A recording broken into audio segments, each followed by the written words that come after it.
Welcome everyone to our event today. I'm gonna let just a few seconds pass for everyone to get sorted. If I can first just ask everyone during the initial part of our event today to make sure you stay muted.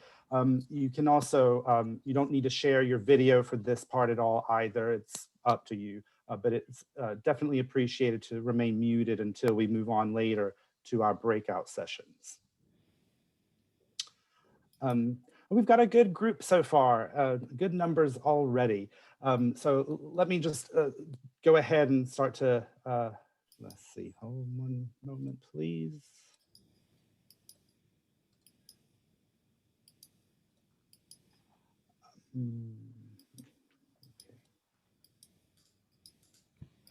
So thank you everyone for joining us today. This event has come together following collaboration with Mariska van der Horst, who's on our panel, and Sarah Vicker's staff. I've worked with them in various ways over the years, and they're a great group of people to have collaborated on this project in terms of sharing with you some of the findings from this work, looking at the overlap between ageism and ableism in the workplace, with particular insights related to occupational health and training.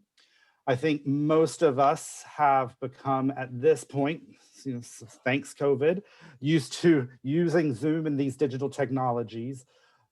So you may be used to hearing this, but if you have any technical issues, you can reach out to my colleague who is on our meeting. Her name is Mateja Malchik. She can help you if you have any technical issues. And also, if you get disconnected at any point, the same link will work and you can just rejoin the meeting. Shutting sound off. Yeah, so do keep muted if possible until we move on to our breakout sessions. This is slightly different to how we've done many of our events before. We usually run webinars to launch a lot of this stuff, which has a different capacity for allowing attendees like you to ask questions directly through the Q&A function. But this, we want to do some breakout sessions to really hear from everyone directly. And in doing so, we've had to use this meeting function that Zoom has. So there should be a chat function. If you look at the top of the screen or the bottom of the screen where you see the various Zoom related icons, there should be a chat function and you can insert comments, questions there as we go along. But as a reminder for those of you who joined, our intention is to first go through a presentation of the work and then do 2 separate breakout sessions where we hear directly from you. So there should be plenty of opportunities as we go into the latter part of the event for you to share thoughts and ask questions directly to us. For those of you who joined us who aren't familiar with ILC, we are the specialist think tank in the UK looking at the impact of longevity on society and what happens next. And we really appreciate our position being independent and politically neutral, using evidence to formulate policy solutions that work collaboratively with others along 3 broad strategic priorities around how do we make the most out of longevity. How do we make sure that as people live longer, the benefits of longevity go to everyone? And when we look at policy or practice that we're developing in the context of an aging society, let's make sure those policies don't only apply to today's older cohorts, but will be future-proofed, if you will, to serve the older cohorts of the future. Our collaborations extend across a number of organizations and sectors, as you'll see on the screen there. And I'll have some information at the end for those who want to engage with us more directly in the future. But for today's event, we are looking at this intersection of ageism and ableism. I think most of you on the call are likely aware of the importance that ageism plays in the context of governments seeking to extend working lives. That is obviously a policy goal we see in a number of countries, including the UK. But ageism plays a role in shaping the opportunities and the experiences that workers have later in their employment careers. And at the same time, there are questions around how concepts like ableism comes into play, because there potentially here is an oversight in what solutions might be applicable to serve those with different abilities or different long-term conditions. And that obviously also has an age-related component to it. So you're going to hear no more from me at this point. I'm going to turn it over to Mariska and Sarah to give us the presentation of this work that they've done looking at ableism and ageism, the intersection of the two, and their impacts for occupational health and training and development. So Mariska, over to you. Thank you, Brian. I think you said that I would start sharing my screen. Yep, if you like. So maybe you can stop sharing yours. There, thank you. So everyone should be able to see my presentation. Can I check with you, Brian? Do you see my? Yeah, thank you. So good afternoon, everyone. I'm Mariska van der Horst, and I'm going to start off with a bit of the theoretical side to our project before handing over to Sarah, who's going to make a link to what's going to happen next. And this is based on a paper that we've now got published in Aging and Society, to which Brian will put the link in the chat. That if you want to read it back or want to refer to it, then you know where it is. It is published open access, so you should all have access to it. If you don't, or for any reason are not able to access it, email Sarah or me and we will email it to you. So that's not a problem, just let us know. But for now, let's go to the theoretical side, a bit more about how some of ageism may really be ableism. And I want to start with the messages that's being sent out in a lot of different medias to all of us about how some of ageism, how the intersection about ageism and ableism. So, for example, in this comic, Ask Your Doctor About Being Old, slowing down no longer as active as you once were, ask your doctor about being old, with it before and after, with after in a wheelchair. And the text underneath says, being old has known side effects, such as not getting to do things you want anymore. Or it may be in birthday cards that are meant to be funny and that you may or may not send each other, such as 70, you've seen it all, done it all, and heard it all, you just can't remember it all. Or the one on the right, now am I going upstairs for something, or have I just gone down? Happy birthday, Gerald. Or how would we show how Tom and Jerry have aged 75? This was shown certain medical conditions. These are just a few examples. I could go on for the full 2 hours with just showing different images and examples of these. And through the variety of things we are shown that being old is being in worse health. And there seems to be a very strong decline narrative. And this also internalized with people as health pessimism. Regardless of how they're feeling in the moment, they feel that their health will get worse as they get older. And what Sarah and I did was look at the definition of ageism. How is ageism explained? And the first definition, the person who coined the term ageism is von Butler, who said prejudice by one age group towards other age groups. It's a very broad definition. But when he then goes into explaining what that would mean for prejudice against older age group, he already makes a connection with disability. So he says there, ageism reflects a deep-seated uneasiness on the part of the young and middle-aged, a personal revulsion to and distaste for growing old, disease, disability, and fear of powerlessness, uselessness, and death. So already from the very first, when the term was coined, it was already a connection between age and disability and disease, and a fear for disability and disease. So we then looked at the disability literature, how disability is defined and looked at. And there an important distinction is between the individual or medical model versus the social model of disability, where the individual or medical model sees disability as a personal tragedy. You are disabled and hopefully the medical community can fix you so that you're all better.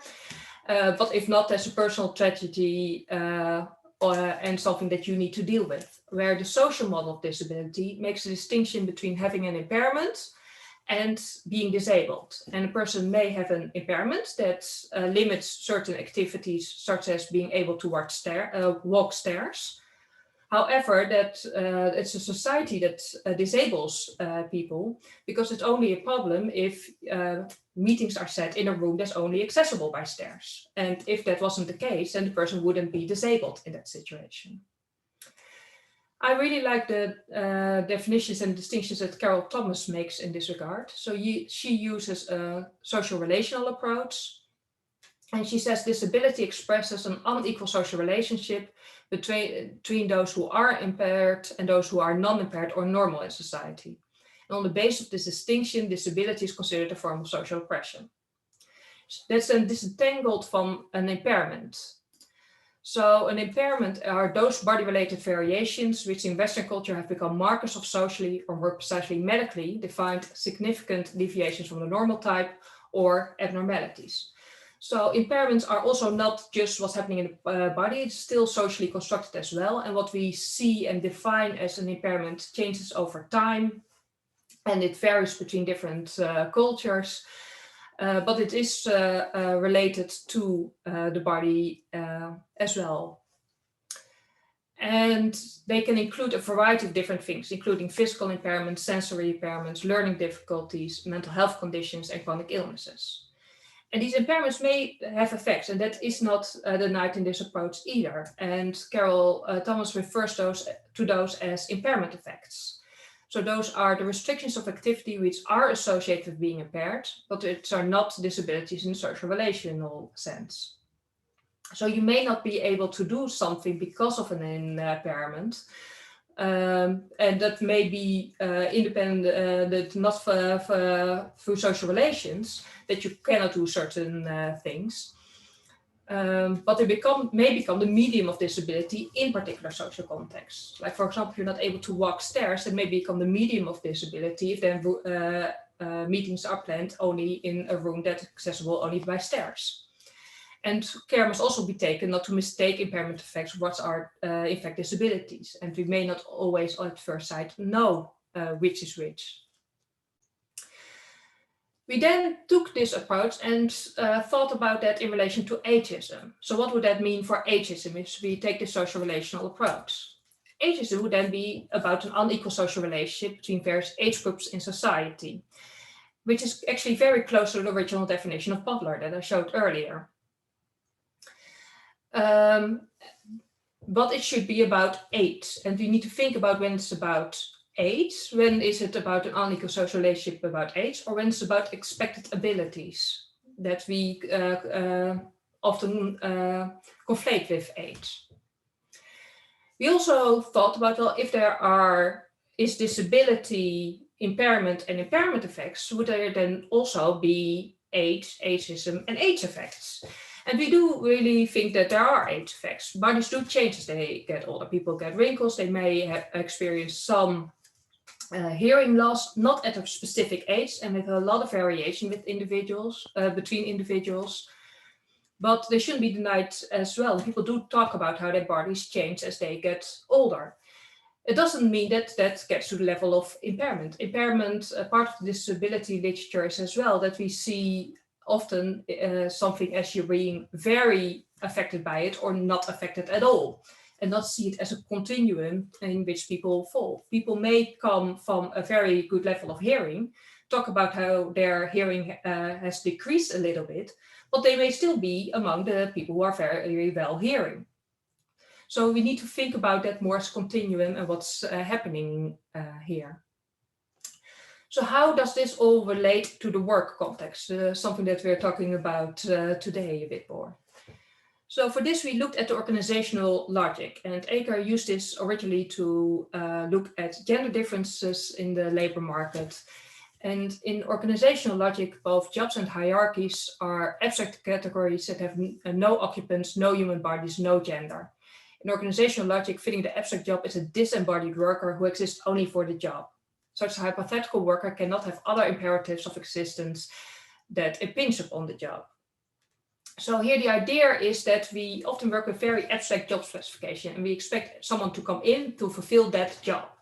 We don't, for example, look at what are the strengths of this employee and how can we fit the job to play to those strengths of those employee. And these jobs have a history and are constructed in a certain way. And they are built around this idea, or that it's good to have someone at home who fits with the home situation so that the worker can just focus on work and there's nothing impinging upon the job. And they're constructed with a certain history behind it. Foster and West then applied that as well to the disability literature. And they added to this that if impairment does limit ability, then flexibility, or efficiency, we further speculate that the gap between the ideal person outlined in a standard job specification and the person with an impairment may in some sense be perceived as being real, thereby legitimizing discrimination against disabled employee. And the same logic is probably also applied to older workers. With older workers assumed to have limited or progressively limiting physical or mental capacity, they would fit the abstract disembodied job less well than younger workers. However, if there were no ableism, it's unlikely that older workers would still be treated differently based on this stereotype. They may still be regarded differently based on having, for example, assumed more experience in the job or assumed less willingness to change. And hence the organizational logic may still lead to some ageism, but probably to a lower, maybe a much lower degree compared to if there were no ableism. Changes in the labor market, such as work intensification, where people are expected to do more work in less time, with less time to rest, and an increasing focus on productivity may only have increased this. It matters to think about when it's about age and when it's about ability, because it may matter for how to solve this. So if someone, for example, isn't giving a training opportunity or giving a promotion because they think it's not worth it because the person will leave soon because their age is close to their state pension age, then it seems to be about age, and maybe age legislation may have an effect there. Or educating employers about older workers and these kind of initiatives. However, if older workers are not hired because they're thought of having limited physical or mental capacity or increasingly limited physical or mental ability, then that may be less useful. That may actually not solve it. And it may be more about how to have a labor force that's inclusive with people with a variety of abilities, and see how that works out. So part of ageism may actually be hidden ableism, and we need to bring the fields together more and think about what we can learn from both fields. And let's make ageism about age and separate it from ableism. That's not to say that there aren't important intersections and that we shouldn't look at it together anymore, but think about when it's about age, when it's about ability, and when it's about a unique position of being in older worker with certain ability. So what are we talking about? And think about that a bit more critically, because it may matter for the solutions. So we need to think about when it's about age and when it's about expected ability. So that's what I want to say from the theoretical side of it. Sarah, if you can take over and move to the next part of this. Yes, thanks, Mariska. That was great. And welcome, everybody. Really nice to see a lot of people here. The research we've done, which led to the thoughts that Mariska has just outlined, comes from some organisational case studies we did for a different project, which was looking at how organisations manage extending working lives, which interviewed both managers and lots of employees. And one thing that we became increasingly conscious of in that earlier project was the way that people talked about age. There was not that much formal discrimination talked about in the organisations we studied, direct discrimination in legal terms. But nevertheless, both managers and employees used a lot of ageist stereotypes, ageist assumptions, and there was a lot of narrative around age. So the project that this work comes from was to go back and reanalyze all of that interview material, to concentrate less on what policies there were and more on how people were talking about extending their working lives, how people were talking about their health, about training, development, and age, both managers and employees. And from that, we've identified ramifications in a number of different areas, but the two that we want to focus on today is training and development and occupational health. And we're not saying here that we've got all the answers, that we know, as it were, what the implications of the link between ageism and ableism are for areas such as training and development. So partly why we've constructed this afternoon in the way we have is to hopefully gain from your wisdom and your thoughts about these issues, and what does it mean for how we look at things. But in both of these areas, training and development and occupational health, we could very readily identify from our interviews the decline narrative that Mariska mentioned. Quite a lot of talk about impending decrepitude even, and the language that was used. I want to do this before I'm toddling around. You know, people would use that kind of language of inevitable decline. And this was clearly a factor in how people thought about careers, training and development, etc. But also it was quite important in terms of the more general way in which organisations talked about and responded to health issues in the older working population. So the breakout groups that we'll start in a minute are really an opportunity to explore that.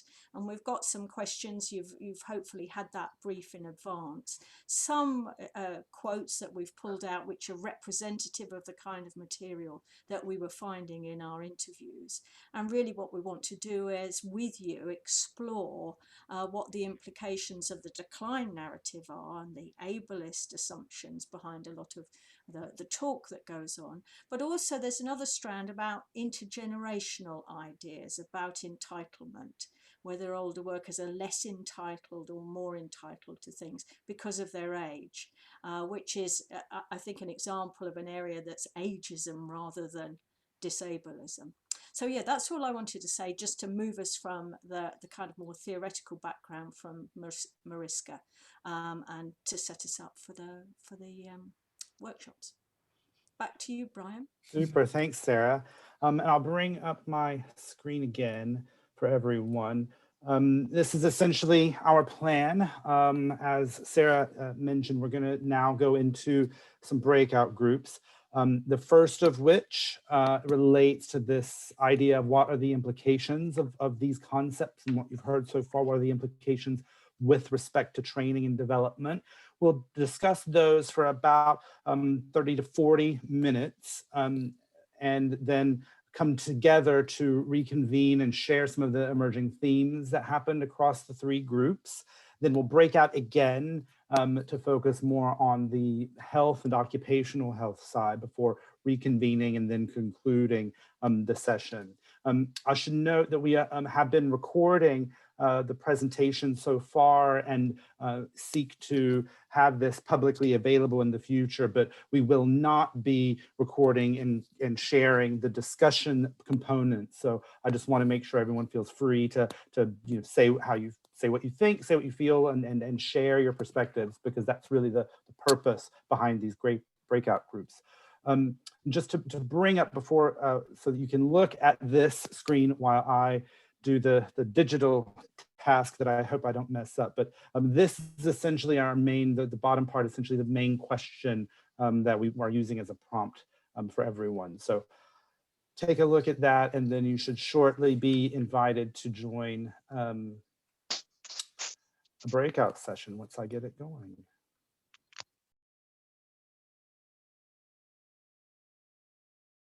So, interesting conversation. I think, we, in my group at least, covered a number of themes, not strictly, on the concept of the training and development, but I think, more broadly related to the conversation and the presentation before. But Sarah or Mariska, whichever of you, I'll let you sort of start with sharing your reflections from the conversation. Yeah, yeah, we had a very good discussion. We did focus on training and development, and I think we looked at both of the elements. We sort of looked at, the prevalent stereotypes about, being too old and, I won't understand things. But also the intergenerational point about a diminishing sense of entitlement, and the Labour lump of fallacy idea, that if I take training, somebody else as an older worker, some younger person doesn't get it.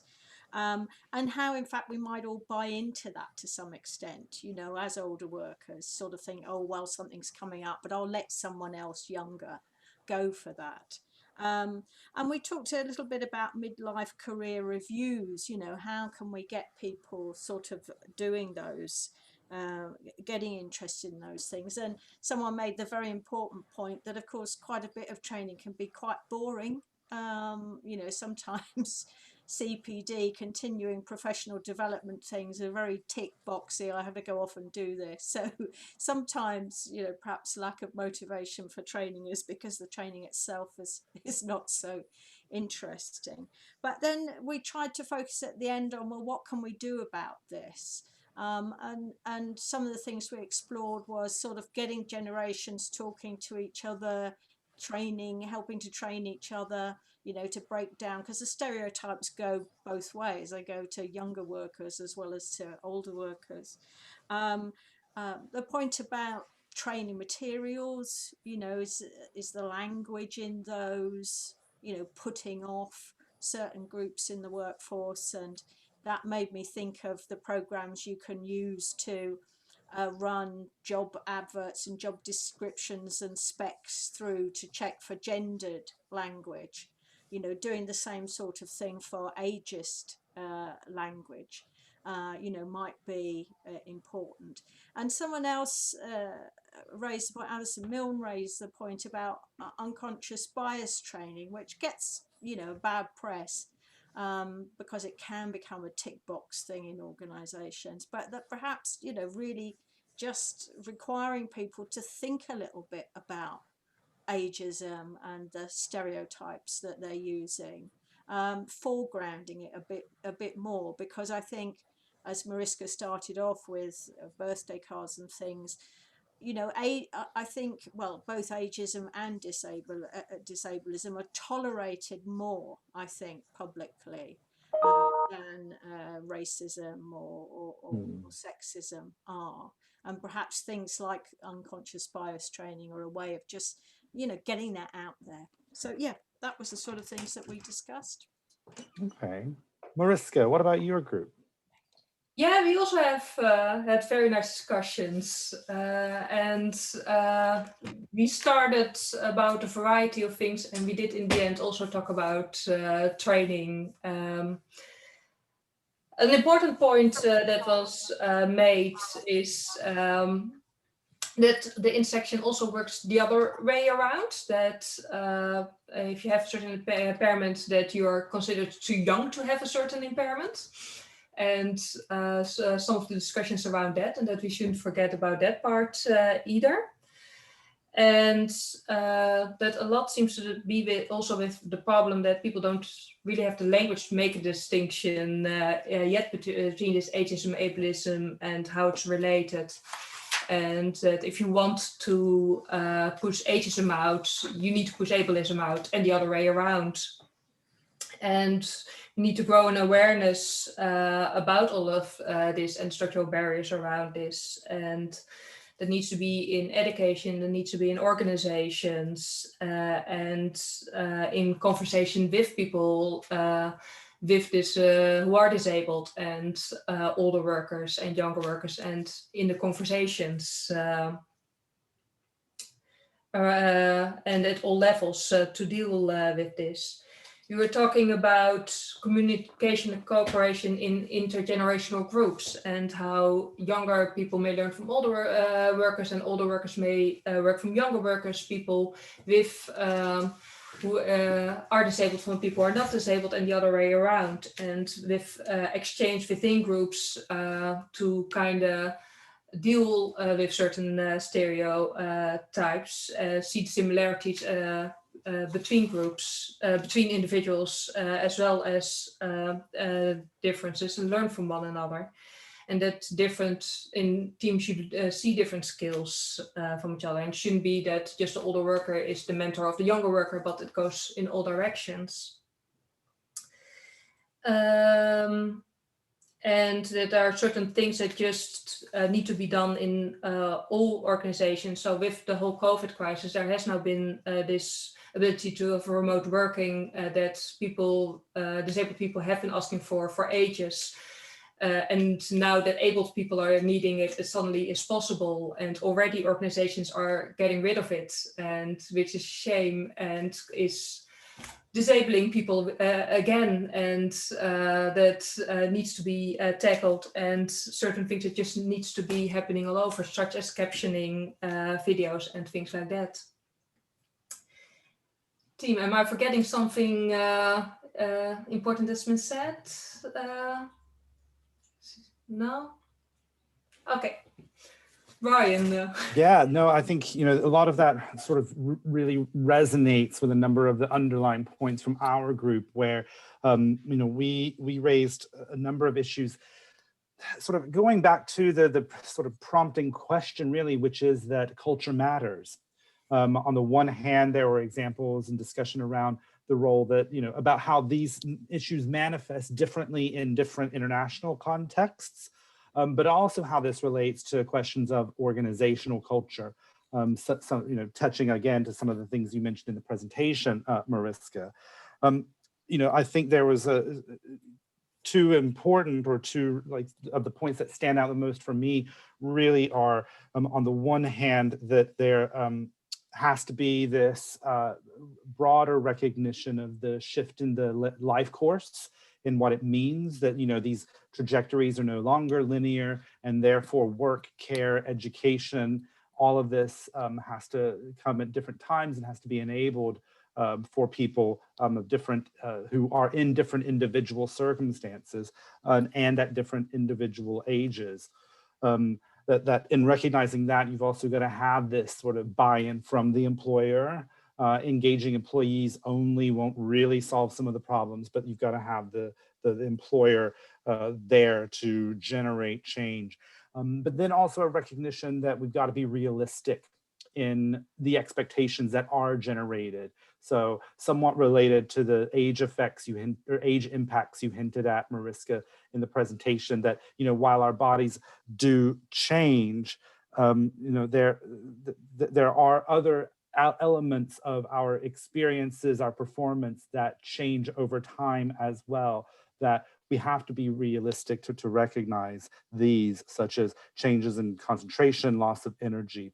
But the final point I'll mention was that this noting that by engaging people early enough and engaging them properly, it can become more of a conversation around how to generate reinvention rather than how to mitigate decline, which I thought was a really important point.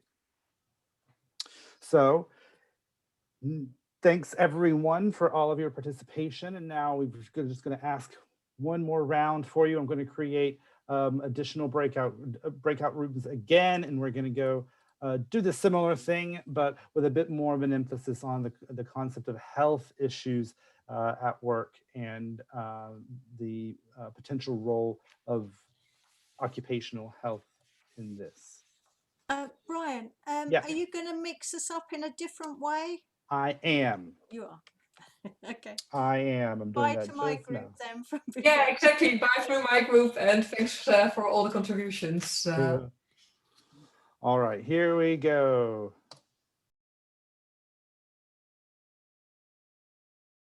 Much of our lives we spend on these things, we still manage to not unmute ourselves. Anyway, yeah, is everybody back? Yep, now they are. Yep. Okay. Yeah, we had a very interesting discussion, and I'm afraid we have an intervention for you all, and that is dancing. Everybody needs to start dancing now. It's extremely good for your health. Yeah, that's our recommendation. We had a very good discussion. I mean, prefaced very rightly by David Blaine, that made the point, of course, that a large number of organisations and of employees do not really have any occupational health function, and probably, are reliant upon their GPs for advice or help. And we do have to remember that. We heard some very good examples of organisations, that have a holistic approach, looking at prevention, looking at care when people do have conditions, and rehabilitation. The point was made, I think, very forcibly and rightly, that consultation is really important.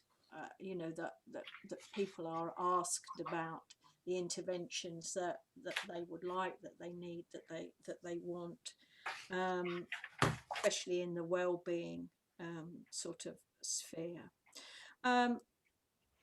We looked at the whole thing of, is the workplace the right place for interventions around health?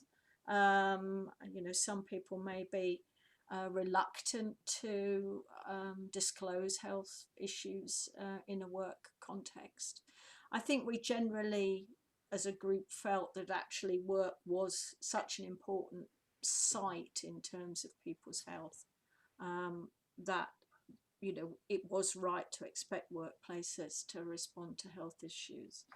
And the point was made that perhaps our definition of what constitutes a good job should include a job with an employer that pays attention to health measures and health issues. And then we talked a little bit about culture. How do you sort of encourage people to talk about things? And I think, where you've got good policies around prevention, care and rehabilitation, then that creates a climate in which people feel they can talk about their health. So some of the sort of older worker worries about shining a light over themselves as increasingly, incompetent or unable around a health issue, evaporate if there's a good climate of dealing with and talking about health. And then we finished up really thinking about COVID, whether, what's happened in COVID means that the responsibility of employers to provide safe and healthy workplaces has been put in a spotlight, and that we should capitalise on this moment to, to sort of say, well, this is something that needs to be taken forward. And we finished on a point with someone sort of saying that they thought going forward, employers who dealt well with COVID or employers who dealt badly with COVID, it would be something that people recognised. It would sort of differentiate between employers. because we've all, been very, very aware of the impact. So I think our discussion was broader and more general than specifically about older workers. But then I think, Mariska and I would be the first to say that actually, dealing with health issues, as I said in my group, people with musculoskeletal conditions like myself, we didn't suddenly get these when we reached the age of 55. They've been building up over a long period of time through, a relatively sedentary work life. So actually, I think talking about health and improving health at work and in work is inevitably something that's not just about any one group in the workforce. So I think that's hopefully, if anyone in my group wants to jump in and say there was something else. But thanks very much to my group. It was an interesting discussion, very interesting. Mariska, what kind of things did you hear? Yeah, we had some very interesting discussions as well. We had a very interesting example of somewhere where it seems to be going very well, actually. Where there was health and well-being discussions with everyone weekly, and groups and individual settings. They're encouraging people to stay on, opportunities for redeployment with coaching and support. And really, we're looking at working with people's strengths. So a person who wanted to was coming from what that person experienced quite stressful situation, was looked at from, okay, what are your strengths and where would you fit? And it's actually now in what would be maybe a more a higher up position that could be perceived as more stressful, but feeling experiencing it as less stressful because it fits the strengths better. So that kind of comes back to the beginning where I was talking about, does the job fit the person or does the person fit the job? And they were more looking at how can we make sure that the job fits the person. So that was a really interesting discussion to hear about. And also with COVID, thinking creatively on how to make things easier. So for example, having work permits for people who were not feeling they could use public transport, so that if they were needing to go to work for some reason, that they felt safe to do so, and these kind of things. So that was a really interesting discussion and experience to hear about, where a lot of things came in together. And then we were also talking about that for disabled people, actually, this discussion question may come way, way, way too soon, and we're not there yet. And that for a lot that HR and occupational health are not safe, and they often don't feel comfortable talking about things with good reason, and that fundamentals are not in place, and that people need to know about the concepts and need to be educated about disability literature to a much greater extent. That disclosing certain health condition may make people more policed, and that maybe in this example it's going well, but in other places it may not be, and it may be used as a tool to pick people off, which is not what you want.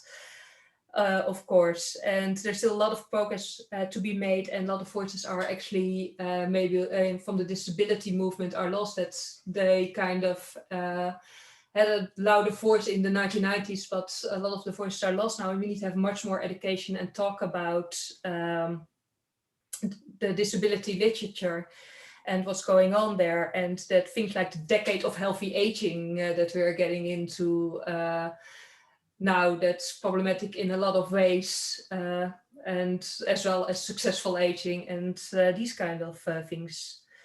So it may actually be a lot too early to have this talk, and we need to think about fundamentals. Am I missing something, team? Okay. Yeah, that's that point there. Just made me think this concept, the decade of healthy aging, and the fact that it potentially is problematic in some of its assumptions. And it just makes me think, well, why do we stop talking about active aging? You know, is it that we need these different, is it manifestly different than the pursuit of active aging or not? But that potentially, that's a digression.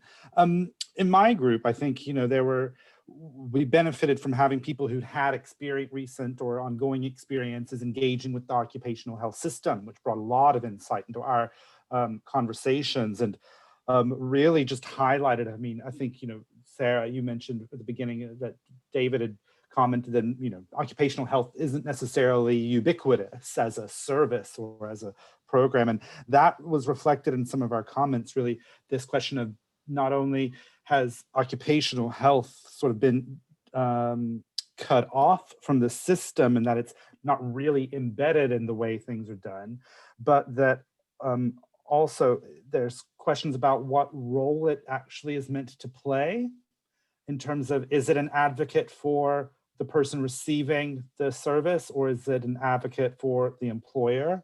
And therefore questions around sort of, yeah, what were they really there to do? And was it just a box ticking exercise? There were points around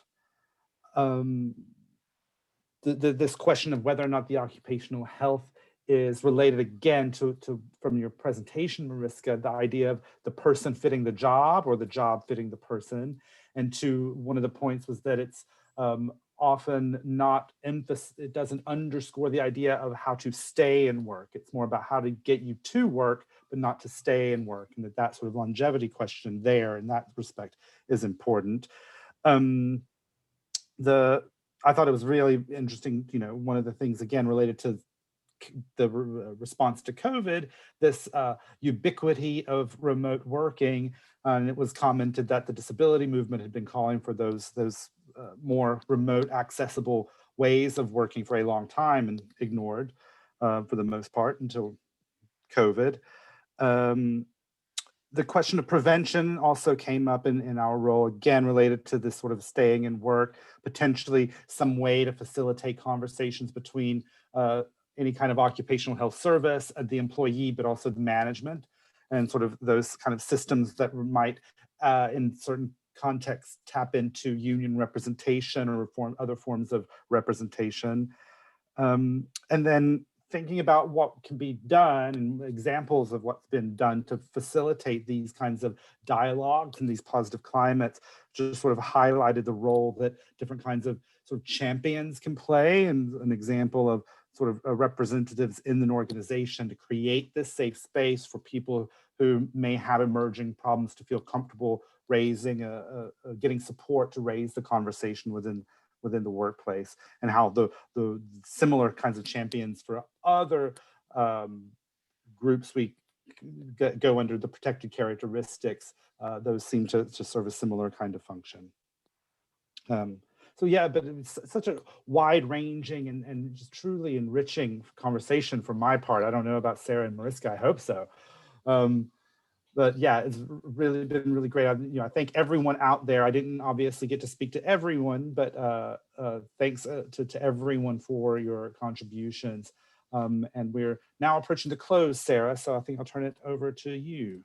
Certainly, I won't detain people for much longer because I'm sure people want to go off. Thank you very much. I mean, it was our hope very much that the session would be interactive, that we didn't want to pretend that we had the answers to these questions. We wanted to initiate and encourage discussion and sharing of information, and I think that's worked really well. So thank you very much to everybody for that. I think the work we've done, is part of the picture. We're not claiming it's, in any way replacing other ways of thinking about these issues or other research approaches to these issues. But clearly the kind of culture of aging, the way that people think about age, the stereotypes that they both use against others but also internalize are very important.